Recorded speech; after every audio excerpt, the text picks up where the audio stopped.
नहमदुन सल्ली अला रसूलिहिल करीम अम्मा बाद फ़ौज़ बिल्लाहि मिनश शैतानिर रजीम बिस्मिल्लाहिर्रहमानिर्रहीम। अस्सलाम वालेकुम दोस्तों, उम्मीद करता हूँ सब खैर खैरियत से होंगे। अच्छा, स्मोक गन्स चल रही हैं लाहौर के अंदर और स्मोक को कंट्रोल किया जा रहा है उन गन्स के ज़रिए। लेकिन स्मोक की सूरत हाल है, डस्ट की सूरत हाल है।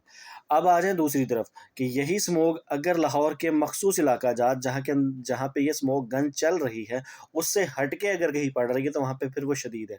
जैसे कि जिस इलाके से मैं ट्रैवलिंग करके आता हूँ, उस पूरे इलाके में स्मोक की इंतहा है। लोग बीमार पड़ रहे हैं और लोगों में बीमारियाँ आम हो रही हैं, जैसे कि ज़ाती तौर पे मुझे ज़ाती तौर पर भी है। और इस तरह खाँसी, नज़ला, ज़ुकाम, बुखार, एक अजीब-सी कैफ़ियत चल रही है स्मोक की वजह से। और हालत गवर्नमेंट की ये है कि उसने सिर्फ मखसूस इलाके भी सिर्फ उनके अपने रूट जहाँ पर वो गवर्नमेंट के ख़ास लोग मौजूद हैं, वहाँ पे वो स्मोक गन इस्तेमाल हो रही है। लेकिन इस स्मोक की जगह दूसरी तरफ अगर देखा जाए तो एक कंस्ट्रक्शन का काम है, एक अच्छी खासी और बनी-बनाई चीज़ मौजूद होती है, ताज़ा-ताज़ा बनती है, उसको साथ फिर उधेड़ के रख देते हैं और उसको दोबारा फिर बनाना शुरू कर देते हैं। तो इस चीज़ के ऊपर कंट्रोल करें ताकि स्मोक की तरफ ध्यान पड़े।